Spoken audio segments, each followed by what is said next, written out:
The issue today is the Islamic population in the United States at the 21st century. And of course, we're dealing primarily with Nashville at this particular time, pointing out the diversity of this population with Dr. Al-Hadid from Tennessee State University and Mr. RFakhruddin3 from the Islamic Center here in Nashville. Of course, during this last segment, let us have the two of you address this issue that I think is very, very important, and that is some of the misconceptions in terms of some of the myths, rather, and the misconceptions in terms of this religion. Let's have a free-go in reference to that. Let's start with you, Dr. Al-Hadid. Yeah, Dr. Haynes, we certainly would like to congratulate you in having us on.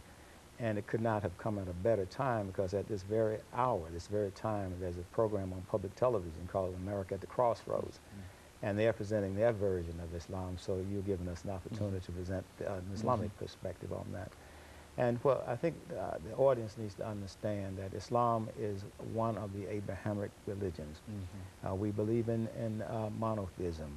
We accept Jesus Christ not as the Son of God, as Christians do, but as a prophet.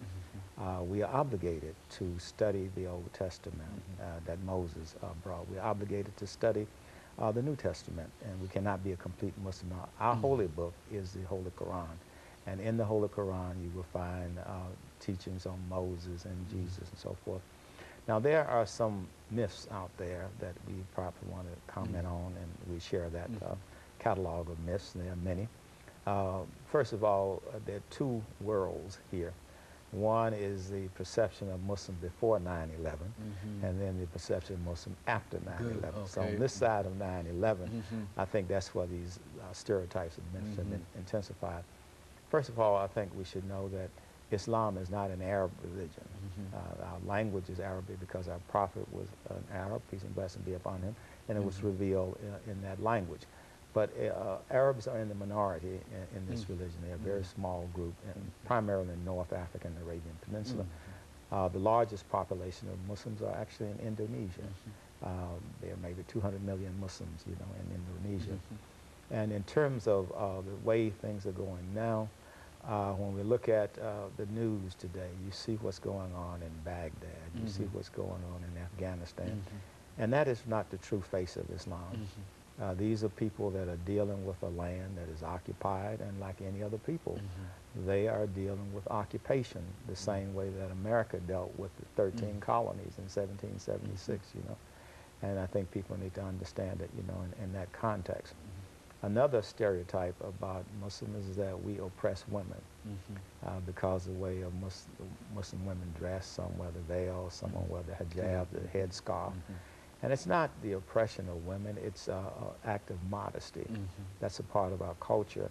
And a lot of time, Western feminists and the Western media try to encourage Muslim women to not dress in this modest way. But our culture is different from the Western culture, and those Muslim women who strongly believe in Islam, they wear this hijab and they wear this particular type of dress. As a matter of course. As a part of the culture. And if you go back to the early years in the United States, women wore long dresses, you know, like the pilgrims and so forth. And so in the Muslim world, you have the same thing going on. So I want to ask Brother Rashid to give his catalog of myths. See. That was great. Yeah. There are just so many out there. I mean, we wouldn't have enough time to cover it in just one session, but when we look to war and aggression and intolerance and terrorism, that's something that strikes us as something that's totally like poles apart from what Islam stands for. A lot of times we hear anytime one person who's committing an act of aggression, they associate the religious term of Islam or Muslim to that person. Whereas if it's someone from another faith, they usually don't identify that person with religion, like the person in the Virginia Tech shooting. And in all cases, this is one thing we like to clarify. Islam totally stands against terrorism in all means, and it's totally forbidden. In fact, there's a verse from the Holy Quran in the 5th chapter and the 32nd verse to the effect, I'll paraphrase it because there's the Arabic term, but the English paraphrased is, the killing of one soul is like the killing of all of humanity, and the saving of one life is like the saving of all of humanity. In fact, the Prophet Muhammad, when we just go back to our roots, at the time of Prophet Muhammad, the teachings in the Quran, the way he dealt, they avoided fighting for 13 years in Mecca. They were being persecuted, killed, tortured. And it was only in the last 10 years where they were able to fight back, defend themselves. And during those times, there was a strict code of conduct during war, combatant versus uncombatant, that Prophet Muhammad forbade killing children, elderly, the innocent, and even burning down trees and crops and buildings. These were all forbidden because Islam is a religion of peace, and God says in the Quran that, I'll recite the Arabic, La ikraha fi din, let there be no compulsion in religion. And there's another verse that's in the 2nd chapter, in the 8th chapter. He says, وَإِن جَنَحُوا لِلسِّلْمِ فَاجْنَحْ لَهَا وَتَوَكَّلْ عَلَى اللَّهِ. If they incline towards peace, then you incline towards peace and place your trust in God.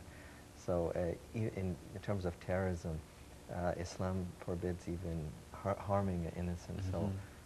Weapons of mass destruction go way, I mean, that's like killing someone. Well, it seems that the religion has, in a real sense, been hijacked. It has. And it's getting a bad reputation because all of those things that you say, how do you explain that, Doctor? Well, you know, there's a history in the West. There's a book by Samuel Huntington called The Clash of Civilizations. And the archetypes that we are dealing with now, it's almost, you have the tension between the Christian West and the Muslim East. And it's almost like we're skidding back to the days of the Crusades because people are seeing the modern current events through the lens of the Crusades. And there's no such thing in Islam. Jihad does not mean a holy war. Jihad means struggle, making effort. So for example, if I'm trying to solve a calculus problem, that's jihad. If I'm working, trying to get money to feed my family, that's jihad. Jihad means struggle, and life is struggle. So jihad is life. And so people take that kind of language and say there's a holy war. There's no such thing. No wars are holy. And then so on the opposite side of that, you have the Crusades and so forth. So I think that in terms of that conflict, you know, Islam is strictly against oppression. It's strictly against violence. It's a religion of peace. The very word Islam means peace, and that's the way I would view that. Mr. Fakhruddin, over the last 2 minutes that we have here, why don't we allow you to make a couple of statements so that we can end by having Dr. Al-Hadid sort of summarize what he believed we could do, because he and Dr. Baldwin, and especially your book, Cross and Crescent, I want him to say some statements in reference to that. Give us some statements about some of the things that you're thinking about now. A few things is we really invite people to learn about Islam. We're not here trying to proselytize or trying to convert people. That's not what we just want people to be educated and want ourselves to be represented according to the scriptures of the Quranic text and what Islam stands for. And we invite, we have people come to the Islamic Center on a weekly basis, classes, or we go, people ask us to share what the true message teaches. So that's all. We want to represent it properly, and we're just so glad to be in this community. Very good. Make some statements about the book that you and Dr. Lewis Baldwin co-authored, dealing with Cross and Crescent. We wrote a book that came out in 2002 entitled Between Cross and Crescent. Dr. Baldwin is a Christian scholar and I'm a Muslim scholar. So we decided that we would write this book using as narrative the life of Dr. Martin Luther King and also the life of Malcolm X. But the broader picture is we're looking at the creative tension between Christianity and Islam.